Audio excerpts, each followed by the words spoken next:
Welcome back to my channel. చిన్న mini vlog అయితే చేశానండి. ఈ వీడియో మొత్తం ఫుల్ వాచ్ చేయండి. సో ఇక్కడైతే మా ఆడపడుచు వాళ్ళందరం మేము వాళ్ళ ఫ్యామిలీతో కలిసి కల్లెపల్లి మైసమ్మ దగ్గరికి అయితే వచ్చాము. సాటర్డే రోజు బయలుదేరాము 8:30 ఆ టైంకి. మేము కార్లో వచ్చాము కాబట్టి ఒక 12 వరకు మేము రీచ్ అయిపోయాము. వేరే ఆటో, షేర్ ఆటో కానీ అలాంటిది తీసుకెళ్తే మాత్రం సండే రోజు 3-4 ఆ టైం అయిపోతుంది.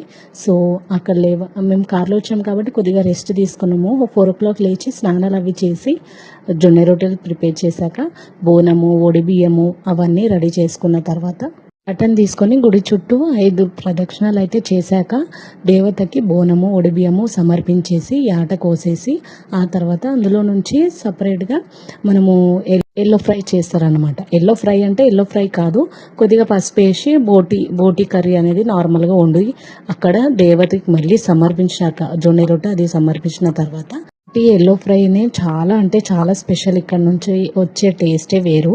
సో చాలా మంది దాని మీదనే ఎక్కువ ఇంట్రెస్ట్ ఉంటుంది, అంత టేస్ట్ బాగుంటుంది కాబట్టి దున్నపోతు కాళ్ళ మధ్యలో నుంచి వెళ్తారు.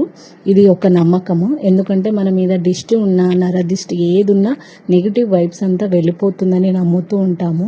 వచ్చారా? కామెంట్ చేయండి. కల్లెపల్లి దేవత సరౌండింగ్ మొత్తం అయితే మా బంజారా వాళ్ళ హ్యాండ్ ఓవర్లోనే ఉంటుంది. ఇడ్లీ కాడికెళ్ళి మన టిఫిన్స్ అవన్నీ అన్నీ ఇక్కడే అమ్ముతూ ఉంటారు. కొబ్బరికాయలు ఉండని ఏది ఉన్నా సరే. ఇంకో స్పెసిఫిక్ మ్యాటర్ ఏంటిదంటే ఇక్కడ మనం గట్టి కోరికలు ఏమైనా కోరుకుంటే ఇలా దున్నపోతుని దేవత పేరు మీద దున్నపోతుని ఒకటి చిన్నది అయినా పెద్దదైనా అట్లా వదిలేస్తూ ఉంటారు. అది గట్టి కోరిక ఉంటే అలా మొక్కుకుంటారు అన్నమాట. అది మన ఇష్ట ప్రకారంగా చేస్తారు. ఫస్ట్ టైం వచ్చే వాళ్ళైతే ఒక కోడిని దేవతకి సమర్పించుకొని నెక్స్ట్ టైం వచ్చి నా కోరిక ఇది అని కోరుకొని మంచిగా ఆట అలా తెస్తాను, ఒడిబియ్యం పోస్తాను అని కోరుకోండి. మీ కోరిక నెరవేరుతుంది. Video నేస్తే like